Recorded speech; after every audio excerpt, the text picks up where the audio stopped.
போதை இல்லாத மாநிலமாக தமிழ்நாட்டை மாற்றுவதே முதல்வரின் நோக்கம் என பொதுப்பணித்துறை அமைச்சர் ஆதவ் அர்ஜுனா தெரிவித்துள்ளார்.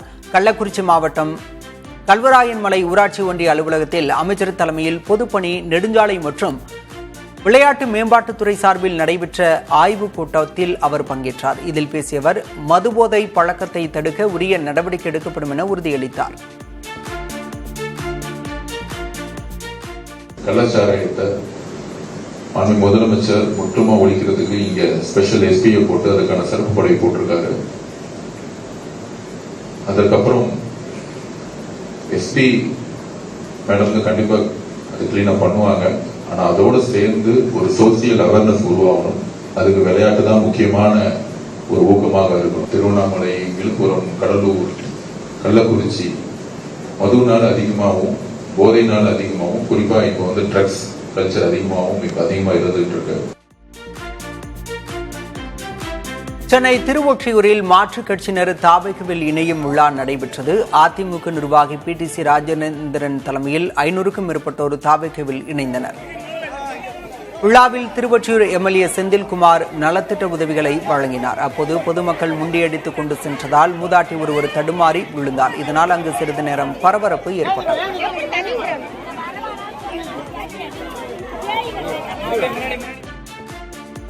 முதல்வர் விஜய்க்கு ஏதாவது நேர்ந்தால் அதிமுக பொறுப்பு அல்ல என அக்கட்சியின் முன்னாள் அமைச்சர் RB உதயகுமார் எச்சரித்துள்ளார். மதுரையில் செய்தியாளர்களிடம் பேசிய அவர் தேர்தலில் தோற்றமே தவிர மரணிக்கவில்லை எனவும் தெரிவித்துள்ளார்.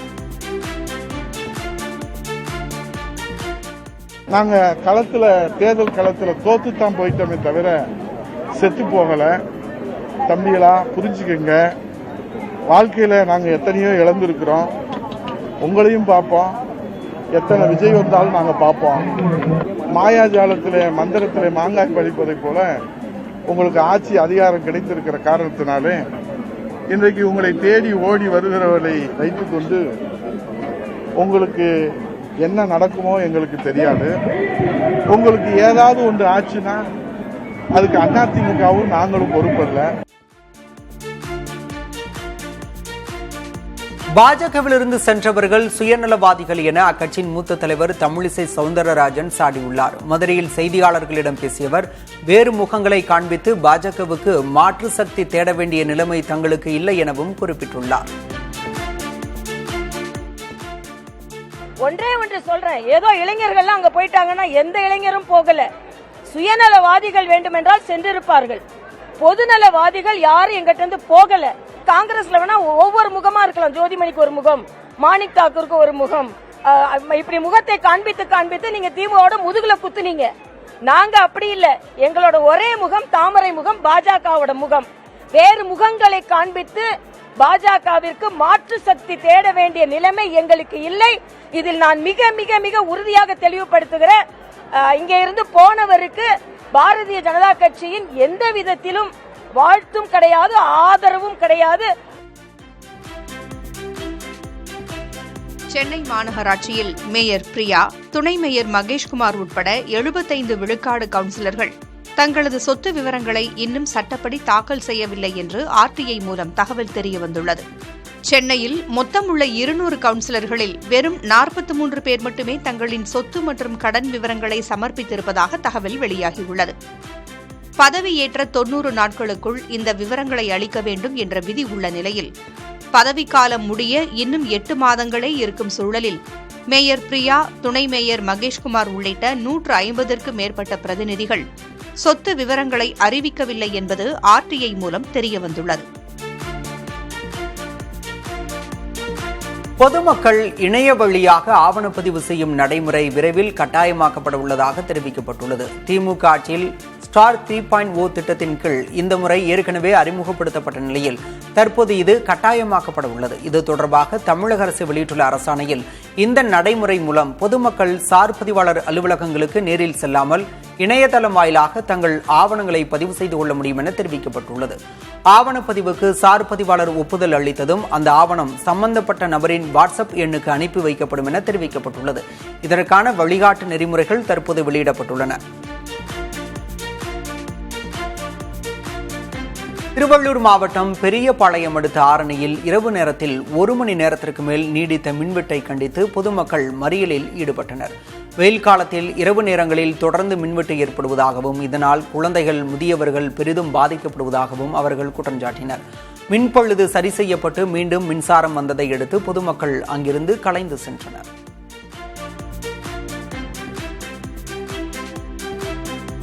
செங்கல்பட்டு மாவட்டம் நந்திவரம் கூடுவாஞ்சேரி நகராட்சிக்குட்பட்ட பகுதிகளில் மின்வெட்டை கண்டித்து மக்கள் போராட்டத்தில் ஈடுபட்டனர். 3 மணி நேரத்திற்கு மேலாக மின்வெட்டு ஏற்பட்டதாக கூறப்படுகிறது. இதனால் குழந்தைகள் முதியவர்கள் கடும் அவதிக்குள்ளான நிலையில் ஆத்திரமடைந்த பொதுமக்கள் கூடுவாஞ்சேரி மின்வாரிய அலுவலகத்தை முற்றுகையிட்டு அதிகாரிகளுடன் கடும் வாக்குவாதத்தில் ஈடுபட்டனர்.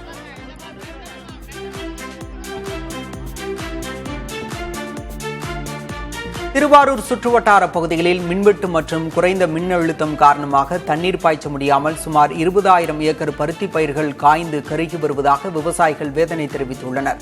ஏக்கருக்கு 35,000 ரூபாய் வரை முதலீடு செய்து கடும் வெயிலிலும் பயிர்களை பாதுகாத்து வந்த விவசாயிகள் தற்போதைய மின்தடையால் செய்வதறியாது தவித்து வருவதாக தெரிவிக்கின்றனர். தங்களுக்கு வேளாண் துறை மூலம் கணக்கீடு செய்து அரசு உரிய இழப்பீடு வழங்க வேண்டும் என விவசாயிகள் வலியுறுத்துகின்றனர்.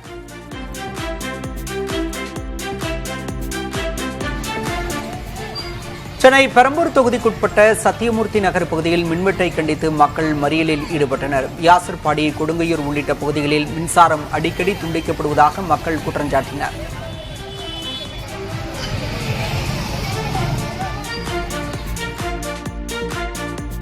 சென்னை அடுத்த முட்டுக்காடு பகுதியில் தொடர் மின்வெட்டை கண்டித்து பொதுமக்கள் ஈசிஆர் சாலையில் மறியலில் ஈடுபட்டனர். 3 மணி நேரத்திற்கு மேலாக மின்சாரம் வராததால் ஆத்திரமடைந்த 200க்கும் மேற்பட்டோர் இந்த போராட்டத்தில் ஈடுபட்டனர். இதனால் சென்னை புதுச்சேரி இரு வழித்தடங்களிலும் 2 மணி நேரத்திற்கு மேலாக போக்குவரத்து பாதிக்கப்பட்டது.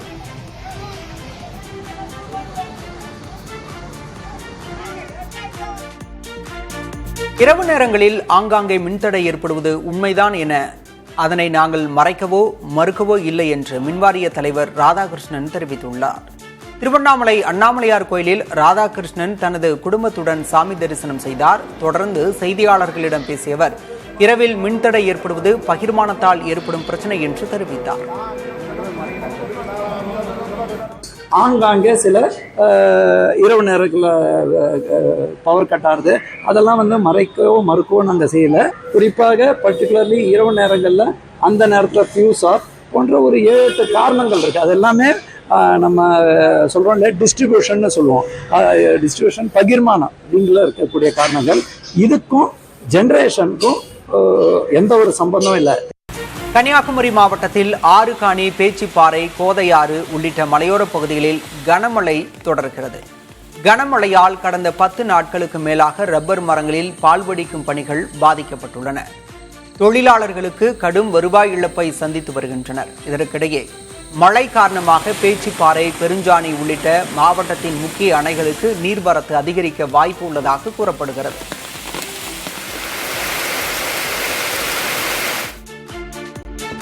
தென்காசி மாவட்டம் குற்றாலத்தில் பிரதான அருவியில் நடைபெறும் புனரமைப்பு பணிகள் இதுவரை முடியாததால் சுற்றுலா பயணிகள் ஏமாற்றம் அடைந்துள்ளனர். தற்போது பருவமழை காரணமாக அருவியில் தண்ணீர் ஆர்ப்பரித்து கொட்டும் நிலையில் அதன் அழகை மட்டுமே கண்டு ரசித்து செல்லும் நிலை ஏற்பட்டுள்ளது. சுற்றுலா பயணிகள் குளிக்க அனுமதி அளிக்கப்படாததால் உள்ளூர் வியாபாரிகளின் வாழ்வாதாரம் பாதிக்கப்பட்டுள்ளதாக கூறுகின்றனர். இதனால் புனரமைப்பு பணிகளை விரைந்து முடித்து குளிக்க அனுமதி வழங்க வேண்டும் என மக்கள் கோரிக்கை விடுத்துள்ளனர்.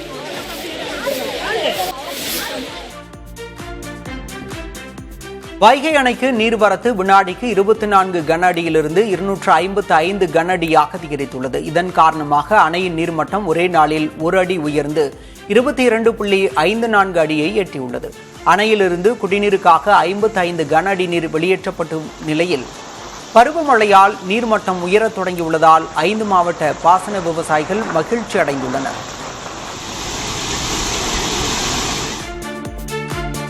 சர்வதேச அளவிலான சவால்களை சமாளித்து கடந்த நிதியாண்டில் திருப்பூரிலிருந்து 42,544 கோடி ரூபாய்க்கு பின்னலாடை ஏற்றுமதி நடந்துள்ளது. கடந்த 6 மாதங்களாக பாதிக்கப்பட்டிருந்த அமெரிக்காவுக்கான திருப்பூரின் நேரடி ஆடை ஏற்றுமதி வர்த்தகம் தற்போது இயல்பு நிலைக்கு திரும்பியுள்ளது. இதனால் இந்தியாவின் பின்னலாடை ஏற்றுமதி 67,394 கோடி ரூபாயாக உயர்ந்துள்ளது. அதில் திருப்பூரின் பங்களிப்பு 42,544 கோடி ரூபாய் என மத்திய வர்த்தக அமைச்சகம் தெரிவித்துள்ளது. பின்னலாடை ஏற்றுமதியில் திருப்பூரில் பங்களிப்பு 67% உயர்ந்துள்ளது. 2030 1 லட்சம் கோடி ரூபாய் ஏற்றுமதி என்ற இலக்கை திருப்பூர் நிச்சயம் அடையும் என ஏற்றுமதியாளர்கள் தெரிவித்தனர்.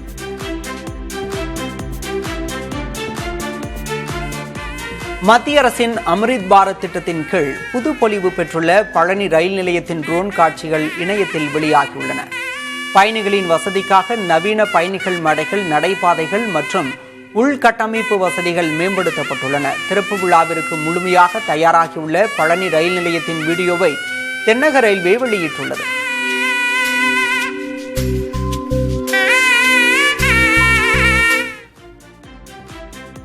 ரயில் பாதை மேம்பாட்டு பணிகள் காரணமாக சென்னை சென்ட்ரல், திருப்பதி உட்பட 4 ரயில்களின் சேவையில் இன்று முதல் செப்டம்பர் 6ஆம் தேதி வரை மாற்றம் செய்யப்பட்டுள்ளது. காலை 9:15 மணிக்கு அரக்கோணம் திருப்பதி இடையே இயக்கப்படும் ரயில் திருச்சானூர் வரை இயக்கப்படும். மதியம் 1:25 மணிக்கு திருப்பதி சென்ட்ரல் இடையே இயக்கப்படும் ரயில் திருச்சானூரிலிருந்து இயக்கப்படும். காலை 9:50 மணிக்கு இயக்கப்படும் சென்ட்ரல் திருப்பதி ரயில் திருச்சானூர் வரை இயக்கப்படும். மதுரை வண்டியூர் தெப்பக்குளம் மாரியம்மன் கோயில் குடமுழுக்கு விழா வெகு விமரிசையாக நடைபெற்றது. 3 நாட்கள் நடைபெற்ற கணபதி ஹோமம், நவகிரக ஹோமம் உள்ளிட்ட யாகசாலை பூஜைகளை தொடர்ந்து கடம் புறப்பாடாகி கோபுர உச்சிக்கு கொண்டு செல்லப்பட்டு கும்ப கலசத்தில் புனித நீர் ஊற்றப்பட்டது. இந்த விழாவில் அமைச்சர் நிர்மல்குமார், அதிமுக முன்னாள் அமைச்சர் RB உதயகுமார், சட்டமன்ற உறுப்பினர்கள் மற்றும் ஏராளமான பக்தர்கள் கலந்து கொண்டு தரிசனம் செய்தனர்.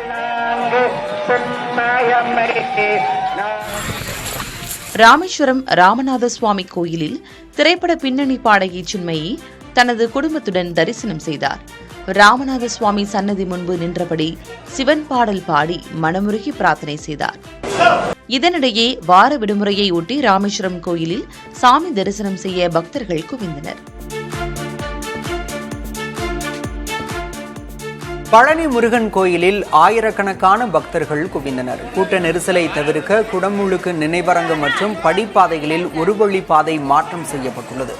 மின் இழுவை ரயில் மற்றும் ரோப்கார் நிலையங்களில் கூட்டம் அலைமோதிய நிலையில் பொது தரிசன வரிசையில் பக்தர்கள் சுமார் 2 மணி நேரத்திற்கு மேலாக காத்திருந்து முருகப்பெருமானை வழிபட்டனர்.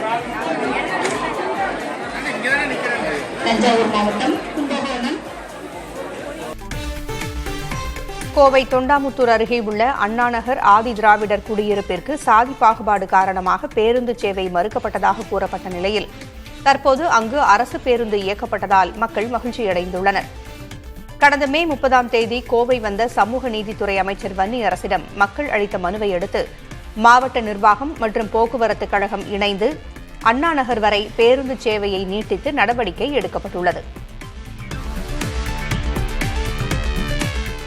தேனி மாவட்டம் போடிநாயக்கனூருக்கு அருகே உள்ள கொட்டக்குடி மலை கிராமத்திற்கு மக்களின் நீண்ட நாள் கோரிக்கையை ஏற்று முதலாக காலை மற்றும் மாலை என இருவேளை அரசு பேருந்து சேவை தொடங்கப்பட்டுள்ளது. இதனால் சுற்றியுள்ள 11 மலை கிராமங்களைச் சேர்ந்த பள்ளி, கல்லூரி மாணவர்கள் மற்றும் வேலைக்கு செல்வோர் 2 கிலோமீட்டர் தூரம் நடந்து சென்று பேருந்து ஏறி வந்த நிலை மாறியுள்ளது. முதன்முறையாக தங்கள் ஊருக்குள் அரசு பேருந்து வந்ததால் உற்சாகமடைந்த மக்கள் ஓட்டுநர் மற்றும் நடத்துனருக்கு மாலை அணிவித்து ஆரத்தி எடுத்து இனிப்புகள் வழங்கி வரவேற்றனர்.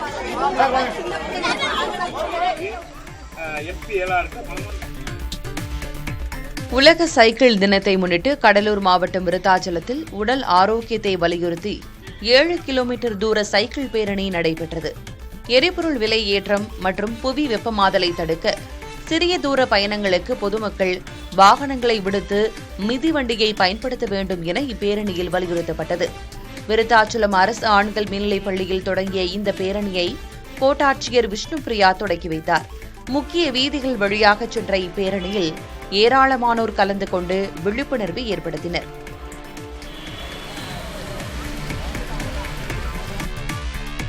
கேரளாவில் நீடித்து வரும் கனமழைக்கு ஒரே நாளில் 2 சிறுவர்கள் உட்பட 5 பேர் உயிரிழந்துள்ளனர்.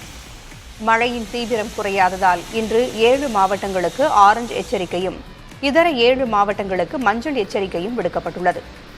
கனமழை எச்சரிக்கையால் கேரள மக்கள் பெரும் அச்சமடைந்திருக்கும் நிலையில் முன்னெச்சரிக்கை நடவடிக்கையாக வயநாடு போன்ற மலைப்பகுதிகளில் சுற்றுலா பயணிகளுக்கு விதிக்கப்பட்ட தடை நீடிக்கிறது. மத்திய கல்வித்துறை அமைச்சர் தர்மேந்திர பிரதான் பதவி விலகும் வரை தங்கள் போராட்டம் தொடரும் என கரப்பான் பூச்சி ஜனதா கட்சியின் நிறுவனர் அபிஜித் திப்கே கூறியுள்ளார். டெல்லி ஜந்தர் மந்தரில் நடத்திய போராட்டம் பெரும் வெற்றி பெற்றதாகவும் இதில் 7000 பேர் பங்கேற்றதாகவும் அவர் தெரிவித்தார். இதற்கிடையே அபிஜித் திப்கே மகாராஷ்டிர மாநிலம் சம்பாஜி நகரில் உள்ள தனது வீட்டிற்கு திரும்பியுள்ளார். அசம்பாவிதங்களை தடுக்க அவரது வீட்டைச் சுற்றி 15 காவலர்கள் பணியமர்த்தப்பட்டுள்ளனர்.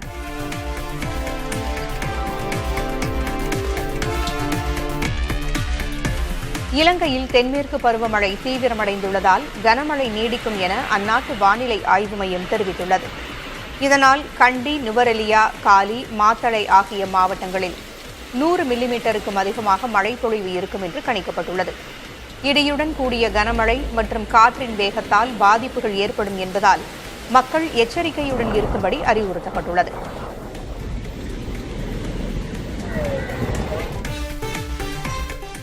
திரிணாமுல் காங்கிரஸ் கட்சியில் விரிசல் மேலும் அதிகரித்துள்ளது. அக்கட்சியின் சிறுபான்மையினர் நலப்பிரிவு செயலர் அஜ்மல் சித்திக் அடிப்படை உறுப்பினர் பொறுப்பிலிருந்து ராஜினாமா செய்துள்ளார். அபிஷேக் பானர்ஜி சர்வாதிகார போக்கில் செயல்படுவதாகவும் கட்சி நிர்வாகமே சரியில்லை என்றும் அஜ்மல் சித்திகி குற்றஞ்சாட்டியுள்ளார். முன்னதாக திரிணாமுல் கட்சியில் 58 எம்எல்ஏக்கள் தனி அணியாக செயல்படும் நிலையில் மேலும் சில எம்எல்ஏக்களும் பல எம்பிக்களும் அதிருப்தியில் இருப்பதாக தகவல் வெளியாகியுள்ளது. ஒடிஷா மாநிலத்தில் அரசு பொறியாளரின் இடங்களில் லஞ்ச ஒழிப்புத் துறையினர் நடத்திய சோதனையில் அவருக்கு சொந்தமாக 5 சொகுசு பங்களாக்கள் இருப்பது தெரியவந்துள்ளது. அரசு உதவி நிர்வாக பொறியாளரான வைகுந்தநாத் பெஹாரா என்பவரின் வீடு உள்ளிட்ட 9 இடங்களில் நடத்தப்பட்ட சோதனையில் 2 கோடி ரூபாய் ரொக்கப்பணம் பறிமுதல் செய்யப்பட்டது. வருமானத்திற்கு அதிகமாக சொத்து சேர்த்த புகாரில் நடத்தப்பட்ட இச்சோதனையில் அவரது சொத்துக்கள், வங்கிக் கணக்கு விவரங்கள் மற்றும் முக்கிய ஆவணங்களை கைப்பற்றி அதிகாரிகள் ஆய்வு செய்து வருகின்றனர். நாடு முழுவதும் வீட்டு உபயோக சமையல் எரிவாயு சிலிண்டர்களின் விலை உயர்ந்துள்ளது. சென்னையை பொறுத்தவரை வீட்டு உபயோக சிலிண்டருக்கான விலை 29 ரூபாய் உயர்ந்து 957 ரூபாய் 50 பைசாவை எட்டியுள்ளது. சிஎன்ஜி எரிவாயு விலையும் 1 ரூபாய் அதிகரித்து 96 ரூபாய்க்கு விற்கப்படுகிறது. மேற்காசிய போர் தாக்கத்தினால் ஏற்பட்டுள்ள இந்த விளைவுகளால் விலைவாசி உயரும் என்பதால் சாமானிய மக்கள் அதிர்ச்சியடைந்துள்ளனர்.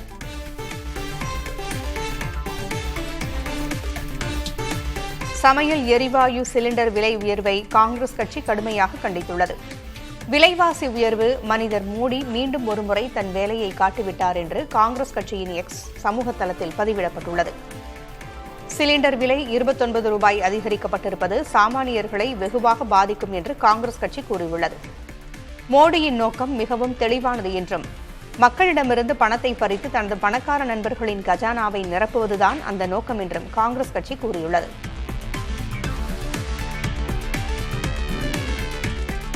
சமையல் எரிவாயு விலை மேலும் உயர்த்தப்பட்டிருப்பதற்கு பாமக தலைவர் அன்புமணி கண்டனம் தெரிவித்துள்ளார்.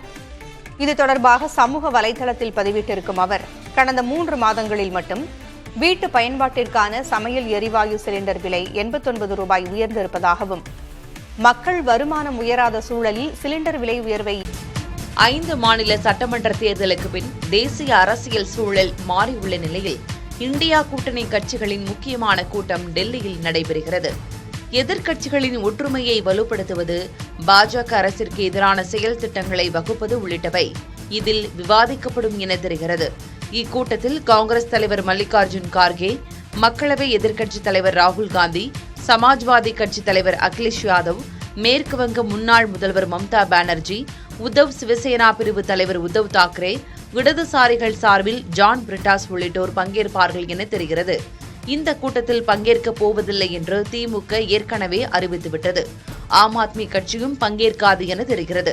மாநிலங்களவை தேர்தல் விவகாரத்தில் காங்கிரசுடன் ஜார்க்கண்ட் முக்தி மோர்ச்சா கட்சியும் தற்போது கசப்புணர்வில் உள்ளது. அதே நேரம் தமிழகத்தில் காங்கிரசுடன் கூட்டணியில் உள்ள தாவேக இந்தியா கூட்டணியில் இடம்பெறுமா என்பதில் தெளிவின்மை நீடிக்கிறது. மத்திய கல்வித்துறை அமைச்சர் தர்மேந்திர பிரதான் பதவி விலகும் வரை தங்கள் போராட்டம் தொடரும் என கரப்பான்பூச்சி ஜனதா கட்சியின் நிறுவனர் அபிஜித் திப்கே கூறியுள்ளார். டெல்லி ஜந்தர் மந்தரில் நடத்திய போராட்டம் பெரும் வெற்றி பெற்றதாகவும் இதில் 7000 பேர் பங்கேற்றதாகவும் அவர் தெரிவித்தார். இதற்கிடையே அபிஜித் திப்கே மகாராஷ்டிரா மாநிலம் சம்பாஜி நகரில் உள்ள தனது வீட்டிற்கு திரும்பியுள்ளார். அசம்பாவிதங்களை தடுக்க அவரது வீட்டைச் சுற்றி 15 காவலர்கள் பணியமர்த்தப்பட்டுள்ளனர். கர்நாடகாவில் அமைச்சர் ராமலிங்க ரெட்டி தனது ராஜினாமாவை வாபஸ் பெற்றுள்ளதாக காங்கிரஸ் பொதுச் செயலர் ரந்தீப் சிங் சுர்ஜேவாலா தெரிவித்துள்ளார். இதுகுறித்து பெங்களூருவில் செய்தியாளர்களிடம் பேசிய அவர், இலாகா ஒதுக்கீட்டில் புரிதல் இல்லாததன் காரணமாக இந்த சிக்கல் எழுந்ததாக கூறினார். கட்சி தலைமையின் தலையீட்டுக்கு பிறகு பிரச்சினை சுமூகமாக முடிவுக்கு வந்துள்ளதாகவும் அவர் குறிப்பிட்டார். மேலும் இந்த விவகாரத்தில் அரசியல் ஆதாயம் தேட முயன்ற பாஜக தற்போது அதிர்ச்சியில் உறைந்து போயுள்ளதாகவும் சுர்ஜேவாலா விமர்சித்துள்ளார்.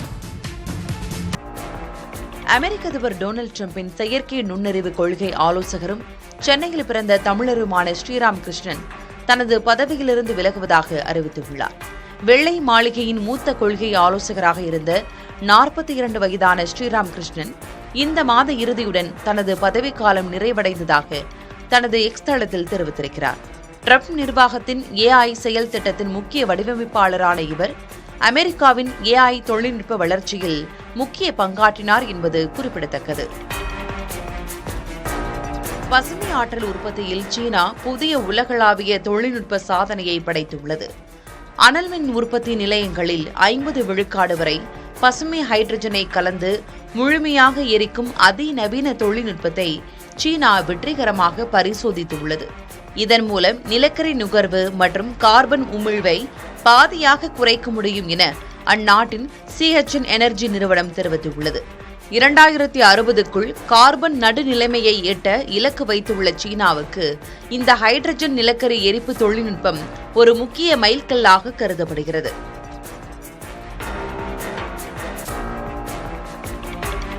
நார்வே நாட்டின் இளவரசி மேட்சே மேரிட் மாற்று நுரையீரல் அறுவை சிகிச்சைக்கான காத்திருப்போர் பட்டியலில் சேர்க்கப்பட்டிருக்கிறார். நாள்பட்ட நுரையீரல் பாதிப்பு காரணமாக அவரது உடல்நிலை தொடர்ந்து மோசமடைந்து வரும் நிலையிலும் அரச குடும்பத்தைச் சேர்ந்தவர் என அவருக்கு எவ்வித சிறப்பு சலுகைகளும் வழங்கப்படவில்லை. நாட்டின் மருத்துவ விதிமுறைகளின்படி சாமானிய நோயாளிகளைப் போலவே அவரும் காத்திருப்போர் பட்டியலில் வைக்கப்பட்டிருக்கிறார். சட்டத்தின் முன்பு அனைவரும் சமம் என்பதை உணர்த்தும் நார்வே அரசின் இந்த மருத்துவ நடைமுறை உலக அளவில் பெரும் பாராட்டை பெற்றுள்ளது.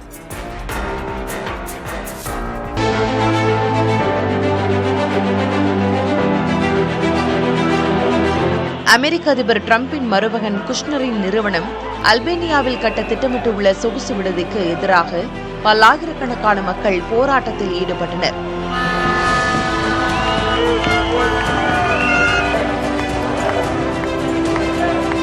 தலைநகர் டிரானாவில் நடந்த போராட்டத்தின் போது அந்நிறுவனத்துக்கு எதிராக கண்டன முழக்கங்களை எழுப்பினர்.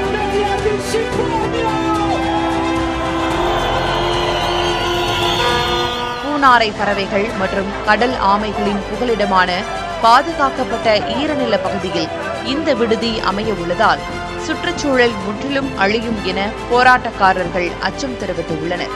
மக்கள் எதிர்ப்பால் ஏற்கனவே செர்பியாவில் இத்தகைய திட்டத்தை குஷ்னர் கைவிட்டது குறிப்பிடத்தக்கது.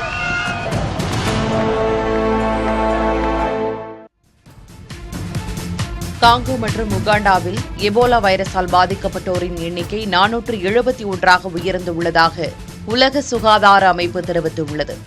காங்கோவில் 452 பேருக்கும் உகாண்டாவில் 19 பேருக்கும் தொற்று உறுதியாக இருக்கும் நிலையில் பலி எண்ணிக்கை 82 உயர்ந்துள்ளது.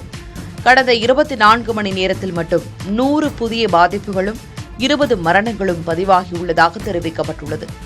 சமூக பரவலை கட்டுப்படுத்தவும் ஆப்பிரிக்காவின் சுகாதார பாதுகாப்பை உறுதி செய்யவும் உலக சுகாதார அமைப்பும் ஆப்பிரிக்க நாடுகளின் கூட்டமைப்பும் இணைந்து அவசர கால நிதியாக $51.8 கோடி திரட்டியுள்ளன.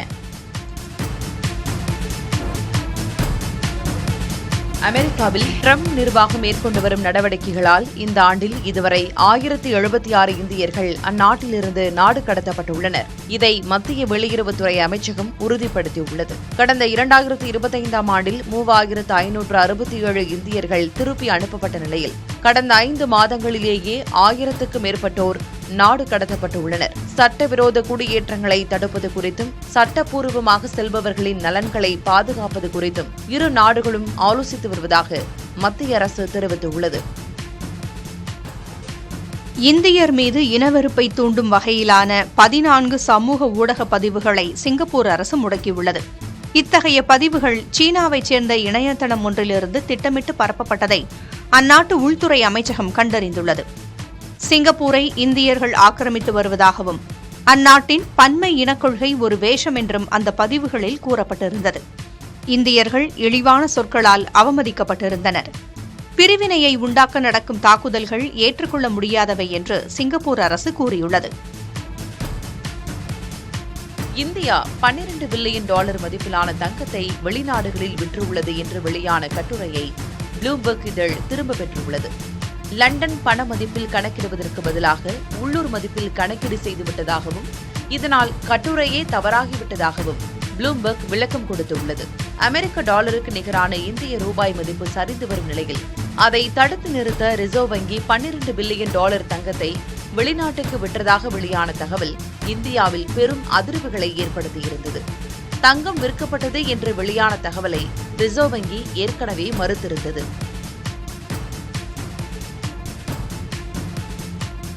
இணைய வரலாற்றிலேயே முதன்முறையாக மனிதர்களின் இணைய பயன்பாட்டை விட செயற்கை நுண்ணறிவு எனப்படும் AI செயலிகளின் பயன்பாடு அதிகரித்துள்ளதாக கிளவுட்ஃப்ளேர் நிறுவனம் தெரிவித்துள்ளது.